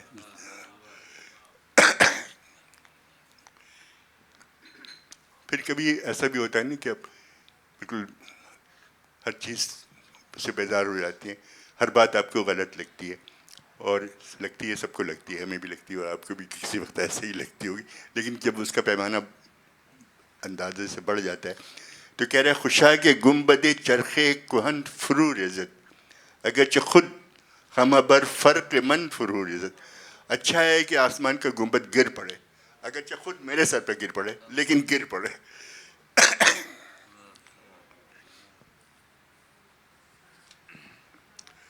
الشاخ گل افشان الشاخ گل افشان دوست سخارا گوہر انگیخت آئین ما در خورے پرداز دا دانست. الشاخ گل افشان تو نے شاخ سے پھول برسائے پھول کھلائے ان پر. وہ زخارہ گوہر انگشت اور پتھر سے تو نے گوہر انگیخت گوہر پیدا کر دیے. آئین ما در خورے پرداز دا دانست. لیکن ہمارے آئینے کو تو نے اس لائق نہیں سمجھا کہ اس کو چمکا دیتا اس کو سیکل کر دیتا. ہم ویسے کہ ویسے ہی رہ گئے. پھر دو شعر کہیں وہ بھی بہت یہ غزل کا نہیں ہے کہ اس میں رباعی سی قطعے سے ہے. زے بحر کساں زر بحر کساں وہ بحر من دانا و دام اے مادر دیگراں وہ مادر دنمن. دوسروں کے لیے سونا دولت ہے اور میرے لیے صرف دانہ اور دام ہے. تو زمین سے مخاطب ہو کے ایکچولی کہہ رہا ہے. تو اے مادر دیگراں اے زمین جو تو دوسروں کی ماں ہے اور ہماری سوتیلی ماں ہے. تو زمین کو سوتیلی ماں بہت ایک نیا تصور ہے کہ ہم زمین کو ماں تو سبھی کہتے ہیں لیکن اگر زمین اس کے ساتھ اچھا سلوک نہیں کر رہی ہے تو ٹریڈیشنلی یہ سمجھا جاتا ہے کہ سوتیلی ماں اچھا سلوک نہیں کر رہی. تو غالب نے یہ زمین سے شکوہ کیا ہے اور زمین سے یا ظاہر ہے جس سے زمین بنائی ہے وہاں تک شکوہ. ایک تو عجیب شعر کا ہے کہ بابند خودی ہمہ سختی نمی کنند. اپنے غلام سے اپنے بندے پر اتنی سختی نہیں کی جا سکتی کوئی نہیں کرتا. خدرا بزور بر تو مگر بست ایم ماں. ایسا لگتا ہے کہ ہم نے زبردستی خود کو تجھ سے منسلک کر دیا تجھ پر باندھ دیا. تو ہمارا خدا نہیں ہے اور ہم نے زبردستی تجھے اپنا خدا قرار دے دیا تبھی تو ہمارے ساتھ ایسا سلوک کر رہا. تو آپ دیکھیں کہ وہ شاعر کیا کیا سوچتا ہے. اور ایک عجیب بات ہے وہ شاید درمیان میں آ رہی کہ اردو کا جو دیوان شروع کیا کس شعر سے شروع کیا. تو وہ فریاد کر رہا ہے نا اس میں کوئی حمد کی صورتحال نہیں ہے لیکن فارسی میں آ کے انہوں نے اپنا سلوک خدا کے ساتھ تھوڑا نرم کر دیا. وہ پھر حمد و ثنا سے رکھا. نہیں آرام سے وہ کہہ رہا ہے فارسی میں. اردو میں شاید نہیں کہہ سکتا تھا چونکہ بلاسفیمی والے بہرحال جتنی بھی اس کو چھوٹ دیتے فارسی نہیں جانتے تھے.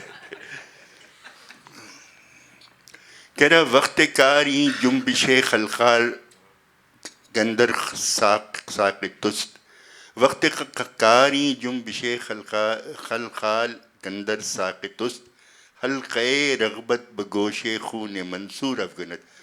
خلخال کہتے ہیں جو پاؤں میں جھانجھر بندی ہوتی ہے اور وقت کار یعنی رقص کرتے وقت تو جو جنبش ہو رہی ہے تمہاری جھانجھر سے اور جو سے آواز نکل رہی ہے تمہاری پیروں میں جو کیا کہتے ہیں پائل بندھی ہوئی ہے تو وہ اس کا اثر کیا ہو رہا ہے. حلقے رغبت بگوش خون منصور افغنت. تو وہ جا کے حلقہ کہتے ہیں جو کان میں آپ جانتے ہیں لیکن اس کا غلامی کا ایک نشانی ہوتی ہے. تو وہ منصور کے جذبے میں منصور کے دل میں خود بخود غلامی کا یا اس کے غلام ہونے کا ذکر چاہ رہا. تو منصور جو انالحق چلا رہا ہے یا کہتا تھا وہ اگر محبوب پاؤں کی پائل کی آواز سن لے تو وہ کسی اور طرف چلا جائے گا سب کو بھول جائے گا. تو یہاں بھی وہ عشق اور حسن اور یہ جمالیات اور ان چیزوں کو اور ایک دوسری روایت سے متصادم کرتا ہے. تو یہ بڑے شاعر کا جو کام ہوتا ہے وہ کر رہا ہے.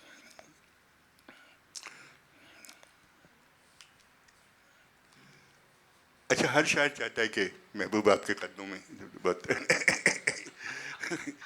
لیکن یہ تھوڑا مختلف ہے. بداں پریست نیازم کے بحر تسخیرش زمر دل بزباں رخصت فسون دہد. اس پری کے لیے جس کا کہ میں عاشق ہوں، اس کی تسخیر کے لیے، پری کو تسخیر کا کیا مطلب ہوتا ہے؟ جن اور پری کو دعا وغیرہ پڑھ کے جو قابو میں کرتے ہیں، تو اس کے لیے میرے پاس طریقہ موجود ہے، لیکن میرے دل میں اس سے اتنی محبت ہے کہ میں وہ جادو کرتا نہیں ہوں. رندے ہزار شیورا طاعت حق گراں نبود، رندے ہزار شیورا طاعت حق گراں نبود، لیک صنم بس سجدہ در مشترک ناسیہ مشترک نخاس. تو میں تو رندے ہزار شیوا تھا، جو کچھ بھی کر لوں، اور مجھے خدا کو سجدہ کرنا کوئی اتنی میرے لیے، جی مجھے خدا کو سجدہ کرنا کوئی اتنی بڑی بات میرے لیے نہیں تھی.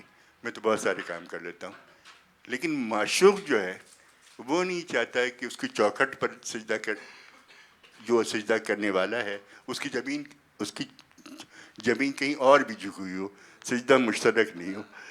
تو رندے ہزار شیورا طاعت حق گراں نبود، لیک صنم بد سجدہ در ناسیہ مشترک نخاس. پھر مرنے کی بھی خواہش رکھتے ہیں شاید، اتنا ان کو ستاتے ہیں معشوق کے بیچارے، کیا کریں، وہ چاہتے ہیں کہ مر جائیں، تو وہ مرنا بھی نصیب نہیں ہوتا. عمریست کے میرم و مردم نتواں خاص، در کشور بیداد تو فرمان خزاں نیست. ایک عمر ہے کہ میں مرنا چاہتا ہوں لیکن مر نہیں پاتا. تو تمہارے ظلم کے ملک میں موت کا حکم نہیں چلتا، مرے گا وہ جس کو تم حکم دو گے، وہ ورنہ نہیں. تو عجیب غریب خیال ہے. میں اصلاح سے دیکھ رہا تھا کہ اردو یا فارسی میں اس سے پہلے یہ نہیں لکھے گئے. پھر ایک ان کی بڑی مشہور غزل ہے در بغل، جس کا لطیف ہے، تو اس میں مزیدار شعر ہیں کہ وہ بھی میں سنا دیتا ہوں کہ ناخواندہ آمد صبح گئے بندش قبائے بے گرہ، وندر طلب منشور وندر طلب منشور شے نقشود عنوا در بغل. تو محبوب کہہ رہا ہے کہ وہ بغیر بلائے ہوئے صبح کے وقت آ گیا. اس نے ابھی قمیص کے بٹن بھی اس کے صحیح پورے طور پر نہیں لگے ہوئے ہیں، اور اس کے بغل میں سلطان کا خط ہے، اور جس کو اس نے کھول کے نہیں دیکھا. اچھا، سلطان کا خط یہ ہے کہ سلطان اسے بلا رہا ہے، لیکن وہ اس خط کو ملتے ہی بھاگ کے وہ غالب کے پاس آ گیا. ہاں غالب خلوت نشیں بیمے چنا ایشے چنی، جاسوس سلطان در کمی مطلوب سلطان در بغل. تو اب وہ خلوت نشیں غالب ہے، لیکن دیکھو کہ اس کو کتنا خوف بھی ہے اور اس کو کتنے عیش بھی میسر ہیں کہ سلطان کے جاسوس اس کی تلاش میں لگے ہوئے ہیں، اور سلطان کا محبوب جو ہے وہ اس کے بغل میں اس کے پاس ہے. تو ایک یہ بھی شاید نہائی خیال ہے. تھوڑے سے رہ گئے، میں ختم کر دیتا ہوں.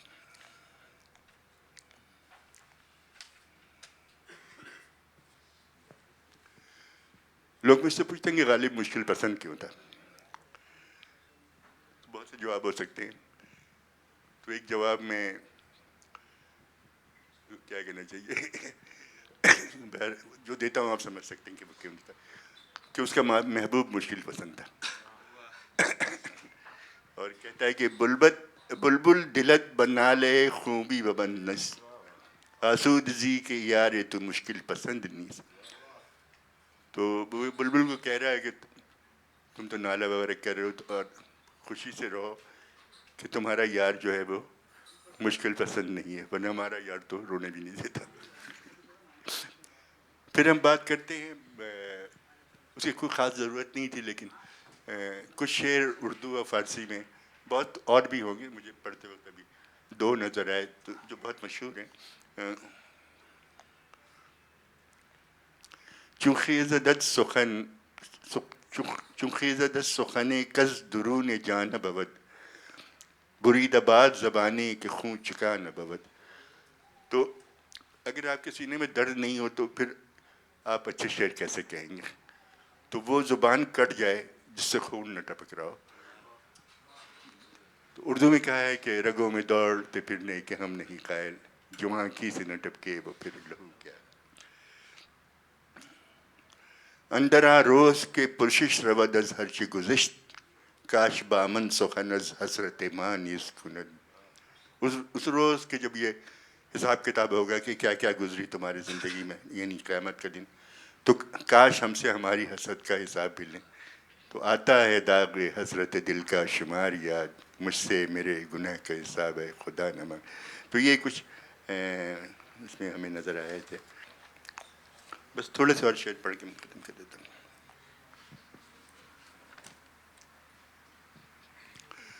باغنچہ مگرداں ورق بیس شگفتن برداشتنِ پردہ ز رخسار و میاموز.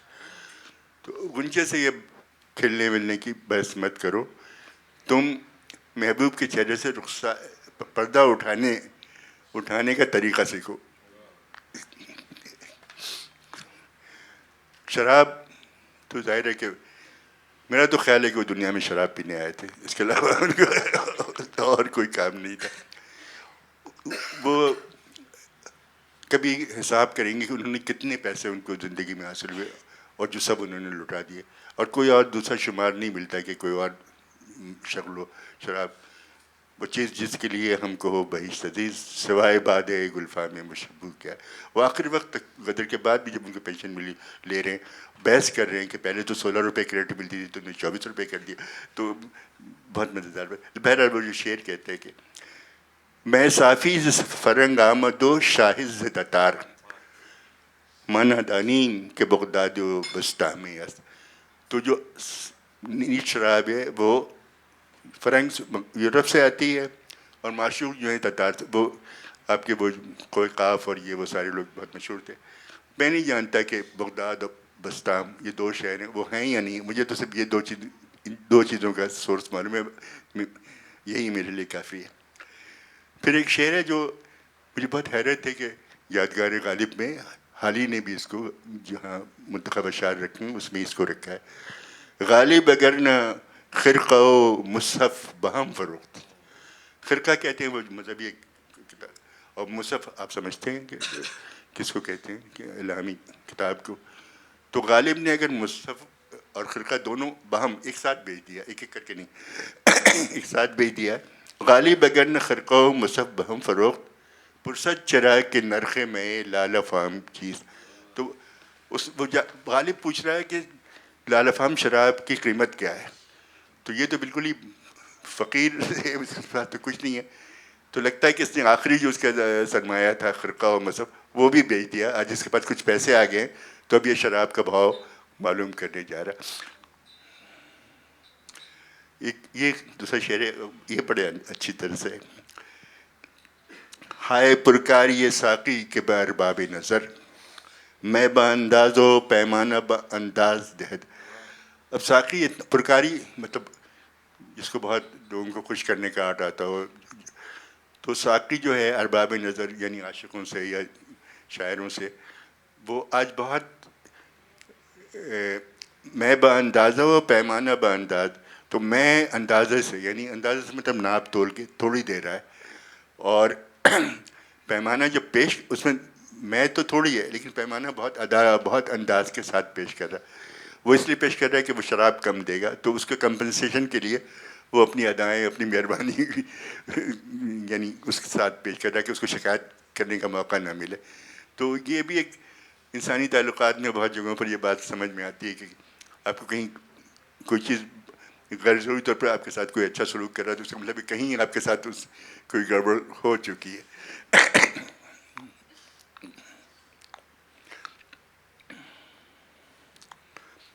یہ بھی شعر بہت خوبصورت ہے کہ تا بادہ تلخ تر شودو سینہ ریش تر بگدازم آبگین و در ساغر افگنم.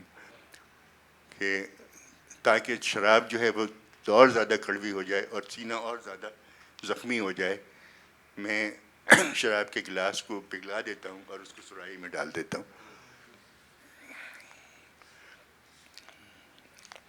پھر دو شعر اور سنا دیتا ہوں، اس پہ ختم کرتا ہوں. کہہ رہا رانا دلت بدختر ہمسایہ بند نیست آمہ رخ بگوش ایواں خزیدہ کو. اگر تمہارا خوبصورت دل ہمسائے کی بیٹی پر نہیں آ گیا ہے تو وہ کون محروق ہے جو کہ ایوان کے گوشے میں چھپا ہوا ہے. آخر میں اچھا اردو میں تو بیچارہ بڑا پٹتا رہتا ہے محبوب کے ہاتھوں اور ہر جگہ، اس کی بڑی مصیبت ہوتی ہے، لیکن فارسی میں تھوڑا حوصلہ ہو جاتا ہے. دانستئی کے عاشق زارم گدایم نیست گدا نہیں ہم. تجھے معلوم ہے کہ میں عاشق زار ہوں، تیرا عاشق ہوں، کوئی گدا نہیں ہوں. دانم کے شاہدی شہ گیتی ستا نہیں، اور میں جانتا ہوں کہ تو بھی ایک معشوقہ ہے، کوئی دنیا پر حکومت کرنے والی بادشاہ نہیں ہے. تو یہ تھی، اور ہم پڑھتے جائیں گے تو آپ لوگ انشاءاللہ پڑھیں گے غالب کو اور شعر دیکھیں گے. کچھ میرے جو نظر میں آئے آپ کا ایک تعارف غالب کی فارسی شاعری سے ہو جائے تو شاعری غالب کی چاہے اردو میں ہو یا فارسی میں ہو. اور مثنوی تو ہم اتنا نہیں پڑھ سکے، اتنا ذوق آج کل نہیں رہ گیا، تو بہزاد صاحب نے آپ کو اس سے بھی آشنا کرایا.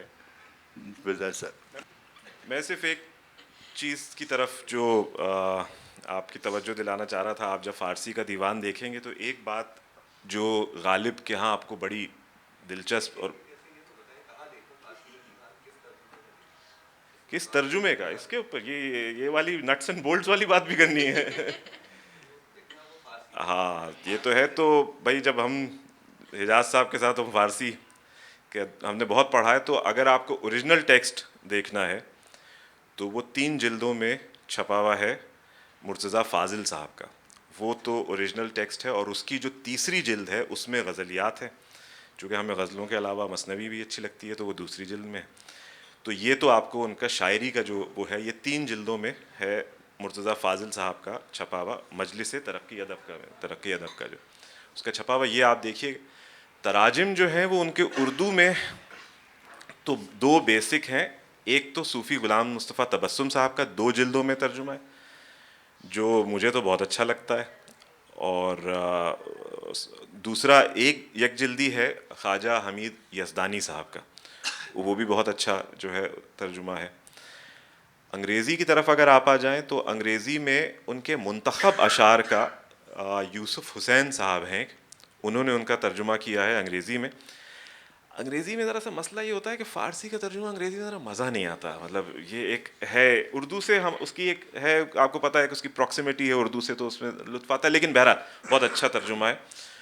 اور ایک اور ترجمہ ہے جو پورے دیوان کا ترجمہ ہے، وہ جو میں نے آپ کو علامہ نیاز فتح پوری صاحب کو بتایا تھا، ان کے پوتے یا نواسے نے کیا ہے، اور الحمدللہ بہت برا ترجمہ کیا ہے. لیکن بہرحال ایک جگہ پہ آپ کو سارا ترجمہ جو ہے وہ مل جاتا ہے، تو آپ اس سے دیکھیں تو آپ کو آ جائے گا. اس کے علاوہ غالب پہ تو لکھا اتنا گیا ہے کہ وہ تو ایک عمر میں تو پڑھا جا نہیں سکتا جو ہے وہ اس کے اوپر. لیکن ہیونگ سیڈ دیٹ، غالب کے فارسی کلام کے اوپر اگر بات کی جائے تو میرے خیال سے ایک افضال صاحب نے تذکرہ کیا تھا، وارث کرمانی صاحب ہوتے ہیں، ان کی بہت اچھی کتاب ہے. ایک حنیف نقوی صاحب کی ان کی فارسی شاعری کے اوپر بہت اچھی کتاب ہے. اس کے علاوہ جو میرے خیال سے جس سے شروع کرنا چاہیے فارسی کلام اگر پڑھنا چاہ رہے ہیں تو سب چیزوں کے باوجود یادگار غالب سے شروع کرنا چاہیے جو حال ہی کی ہے. اس میں جو فارسی والا سیکشن ہے اس سے شروع کرنا چاہیے، وہ بہت ہے. اور جب اس پہ بہت علامہ ہو جائیں آپ تو جو شیخ محمد اکرام صاحب کی ایک کتاب ہے غالب فرزانہ کے نام سے، وہ اس میں بھی انہوں نے ان کے صرف فارسی کلام سے بحث کی ہے، تو وہ بہت اچھا ہے. بہرحال میں بس ایک چھوٹی سی بات کر کے جو ہے اس کو ختم کرتے ہیں. اور مجھے ایک چیز، جب ہم غالب کا دیوان پڑھتے ہیں تو ایک چیز مجھے بڑی دلچسپ لگتی ہے پڑھتے ہوئے، تو میں بس وہ آپ سے شیئر کرنا چاہ رہا تھا اپنا پرسنل ایکسپیرینس. ایک فارسی اردو میں ایک طریقہ کار ہوتا ہے تضمین کا، آپ نے نام سنا ہوگا. تضمین کا بنیادی خیال یہ ہوتا ہے کہ ایک شاعر جب ایک پرانے شاعر کو ٹریبیوٹ پیش کرنا چاہ رہا ہوتا ہے تو اس کے 2 طریقہ کار ہوتا ہیں، یا تو اس کی تعریف کرتا ہے یا اس کا کوئی ایک مصرع یا ایک شعر لے لیتا ہے اور اپنے شعر میں اس کو استعمال کرتا ہے، اور اس سے اس کی the idea is to pay tribute to the earlier poet کہ صاحب کہ اتنی اچھی اس نے شاعری کی تھی تو میں نے ان کا ایک شعر یا ایک مصرع لے لیا. یہ ایک تضمین کا ایک بہت ہی ویل اسٹیبلش طریقہ کار ہے، لیکن غالب بہرحال غالب ہے. اب جیسے میں آپ کو ایک سمپل ایک مثال میں، رومی نے عطار کی تعریف کی ہے، تو رومی کا بہت مشہور شعر ہے کہ ہفت شہر عشق را تار گشت ماں ہنوز اندر ہمیں یک کوچے، کہ عطار جو ہے وہ تو عشق کے کتنے شہروں سے جو ہے وہ گھومتا پھرتا رہا، اور ہم ایک کوچے کے بھی ابھی صرف خم پہ ہیں، نکڑ پہ ہی ہیں ابھی تک جو ہے اس کوچے کے. تو یہ ایک جو ہے وہ تضمین کا شاعری میں، فارسی میں، اردو میں ایک انداز ہے کہ جب آپ اقبال نے نظیری کے ایک شعر پہ جو ہے کہا ہے کہ بے ملک جم نہ دہم مصرع نظیری را کسی کے کشتے نشد از قبیلہ مانیست. تو ایک جب آپ تعریف کر رہے ہیں تو اقبال نے کہا کہ میں تو جو جمشید بادشاہ تھا اس کی مملکت کے عوض بھی یہ مصرع نہ دوں. یہ ہے اردو فارسی شاعری میں تعریف کا انداز. غالب کا جو ہے انداز بہت ہی مختلف ہے. غالب اگر تو اس شاعر کا مصرع یا شعر لیتے ہیں تو وہ صرف لیتے نہیں، اس کو اون کر لیتے ہیں، in the sense that he outsmarts the earlier poet. اس سے زیادہ اچھا ہم کو لگے نہ لگے، کم از کم غالب کو یہ لگتا ہے، ہماری بھی بہرحال یہی رائے ہوتی ہے. میں آپ کو دو بس ان کے جو ہے وہ سناتا ہوں اور اس کے بعد جو ہے اس کو ختم کرتے ہیں. غالب کا ایک شعر ہے، بلکہ چلیں اسی سے شروع کرتے ہیں جس سے افضال صاحب نے کیا. افضال صاحب نے عرفی کا ایک شعر سنایا جس کو غالب نے جو ہے وہ لے لیا. اب پہلے عرفی کا شعر دیکھتے ہیں، اس کے بعد جو ہے وہ عرفی کا شعر ہے کہ ہم سمندر باش و ہم ماہی کے در جیہون عشق روئے دریا سلسبیل و کار دریا آتش است. اب دیکھیے اس میں چھوٹی چھوٹی چیزیں دیکھ لیں. سمندر جو ہے وہ فارسی شاعری میں اس کیڑے کو کہتے ہیں جو آگ میں زندہ رہتا ہے. ایک میتھیکل کریچر ہے which actually lives within the fire. اس کو کہتے ہیں سمندر. یہ ہمارا والا سمندر نہیں، فینکس نہیں، سیلیمینڈر اگر اس کو آپ ٹرانسلیٹ کریں گے. ہاں فینکس تو وہ تو اس کو شاید کوکونوس کہتے ہیں شاید جو ہے، ہاں سب مکس. لیکن بہرحال تو سمندر وہ ہے جو کہ آگ میں ہی رہتا ہے. اور آپ کو پتہ ہے کہ جو مچھلی ہے وہ پانی میں رہتی ہے، صحیح ہے. اچھا اب اگر آپ سمندر کی جو اوپر کی طے ہوگی وہ روئے دریا ہوگی، جو اس کی جو طے ہوگی وہ کارے دریا ہوگی. ٹھیک ہے، یہاں تک تو طے ہے. اب آپ دیکھیے عرفی کا شعر ہے کہ ہم سمندر باش و ہم ماہی کہ در جیہون عشق، یا تو تم سمندر بنو، سمندر بھی بنو، یا مچھلی بنو، چونکہ عشق کے دریا میں روئے دریا سلسبیل و کار دریا آتش است. کہ جو سمندر کا اوپری حصہ ہے وہ تو سلسبیل ہے، سلسبیل جنت کی نہر ہے، یعنی کہ جہاں آپ کو سارے کمفرٹ سبیل. جو کار دریا ہے، جو اس کی طے ہے، وہ آتش ہے. یہ ہے عرفی کا شعر. غالب نے یہ شعر لیا، اس مصرے کو اس نے اپ اینڈ کیا دوسرے والے مصرے کو اور اپنا شعر بنا لیا. اب آپ دیکھیے غالب کا شعر دیکھیے، اور اس میں بھی کیا کمال کا شعر نکالا ہے. کہہ رہے ہیں بی تکلف در بلا بودن بے از بیم بلا، کہ انڈاؤٹیڈلی جو بلا کے اندر رہنا جو ہے وہ بلا کے خوف میں رہنے سے بہتر ہے. بہتر ہے کہ بلا سے بھڑ جاؤ جا کے، وہ بہتر ہے. بلا کا خوف تو مار دیتا ہے آدمی کو. بی تکلف در بلا بودن بیس بی میں بلا، پھر کہہ رہے کار دریا سلسبیل و روئے دریا آتش است، کہ جو دریا کا طے ہے وہ سلسبیل ہے اور جو اوپری اوپر ہے وہ آتش ہے. اب آپ دیکھیے عرفی کا لیا شعر اور اس کو کیا الٹا، اور ایسا شعر نکالا ہے کہ ہم آپ جو ہے مطلب سر دھنے اس کے اندر، کمال کا جو ہے. اسی طرح سے ایک اور جو ہے وہ اگر میں آپ سے اس کو کہوں، نظیری جو ایک بہت مشہور شاعر، نظیری کا شعر ہے مرا بسادہ دلی ہائے من توان بخشید خطا نمود امو چشم آفرین دارم. کہ مرا بسادہ دلی ہائے من توان بخشید، کہ مجھے جو ہے میری سادہ دلی پہ کی وجہ سے معاف کر دو، میں تو سادہ سا آدمی ہوں. مرا بسادہ دلی ہائے من توان بخشید خطا نمود امو چشم آفرین دارم، کہ میں نے غلطی کی ہے لیکن اس بات کی امید رکھتا ہوں کہ آپ اس کی تعریف کریں گے. اب دیکھیے اس کو غالب نے کیا ہے. لکھتے ہیں کہ جواب خواجہ نظیری نوشتے ام غالب، کہ میں نے نظیری کا جواب لکھا ہے. تو پہلی بات یہ کہ ٹریبیوٹ کی بات نہیں ہو رہی یہاں پہ، جواب کی بات ہو رہی ہے. یہ جواب خواجہ نظیری نوشتے ام غالب خطا نمود امو چشم آفرین دارم، کہ غلطی کر دی ہے میں نے، نہیں کرنی چاہیے تھی مجھے نظیری کی زمین میں غزل، لیکن کر دی ہے. لیکن ایسی کمال کی غزل لکھی ہے کہ اب اس بات کی توقع ہے کہ آپ کم از کم اس کی آفرین تو جو ہے کریں. ایک اور اگر جو ہے مجھے آپ اجازت دیں تو چونکہ مجھے شعر بہت اچھا لگتا ہے تو اس شعر کو سنانے کی چارٹ میں جو ہے یہ آپ کو جو یہ بہت ہی کمال کا شعر ہے. اس کے پہلے تو آپ اگر موسیقی کہتے کہہ رہے ہیں کہ ہم بے عالم ز اہل عالم برکنار افتادے ہم بے عالم ز اہل عالم برکنار افتادے چن امام صبح بیرون از شمار افتادے. اب میں اس کو آپ کو بتاتا ہوں. جب آپ تسبیح دیکھتے ہیں تو تسبیح اگر 99 دانوں کی تسبیح ہے تو اس کے دانے ہوتے ہیں, لیکن اس میں آپ نے دیکھا ہوگا بیچ میں دانے ہوتے ہیں جو بڑے ہوتے ہیں, ہر 33 کے بعد جو آ رہے ہوتے ہیں, وہ شمار میں نہیں آتے لیکن وہ تسبیح کے اندر ہی ہوتے ہیں. لیکن شمار میں یعنی کہ وہاں پہ تسبیح میں ہوتے ہیں لیکن گنے نہیں جا رہے ہوتے, گنے آپ اسی کے اندر. اب اس سے وہ دیکھے کیا انہوں نے کہا کہ ہم بے عالم ز اہل عالم برکنار افتادے, کہ میں دنیا میں بھی ہوں اور اہل عالم کے سائیڈ میں جو ہوں وہ ہوں, مطلب کہ اس میں شمار میں. چن امام صبح, امام صبح اس بڑے دانے کو کہتے ہیں, چن امام صبح بیرون از شمار افتادے کہ میں بالکل اس بڑے دانے کی طرح سے ہوں جو تسبیح میں گنا نہیں جاتا. اس کے بعد وہ کہہ رہے ہیں ان جواب آن غزل صائب کے گفتے است, کہ یہ اس غزل کا جواب ہے جو صائب نے کہی, در نمود نقش ہائے بھی اختیار افتادے. اب یہاں پہ بھی دیکھیے کہ ان جواب آن غزل, اور یہ جو ترکیب ہے یہ صحافت کی فیوریٹ ترکیب ہے. جواب آن غزل جو ہے صحافت میں بہت استعمال ہوتی ہے, اچھی صحافت میں, صحیح ہے نا. بس آخری اس کو کرتے ہیں. انہوں نے عرفی کے لیے ایک جگہ لکھا, تعریف سب کی کر رہے ہیں لیکن اب آپ عرفی پہ دیکھیے, کہہ رہے ہیں او جست جست غالب, کہ وہ تو تھوڑا تھوڑا غالب ہے. جست, اچھا اب یہاں پہ غالب کو لغوی معنوں میں لے رہے ہیں وہ, کہ او جست جست غالب ومن دستے دستے ام, اور میں تو پورا پورا غالب ہوں. او جستے جستے غالب ومن دستے دستے ام عرفی کسی است لیک نہ چن من در اینچے بحث. عرفی ہے کوئی لیکن میرے جیسا نہیں, اس میں بحث کی کیا بات. تو میں نے کہا کہ یہ ایک بڑی ایک جو ہے پیکیولیرٹی ہے غالب کی, کہ وہ جہاں پہ ہمارا ایک ویل اسٹیبلش طریقہ کار ہے کہ ہم شعراء کو ٹریبیوٹ جو پیش کرتے ہیں تو ایک اس میں عزت, بدتمیزی یہ بھی نہیں کر رہے لیکن ذرا برابری جو ہے رکھ رہے ہیں. تو میرے خیال سے اس کے اوپر جو ہے اس کو ختم کرتے ہیں.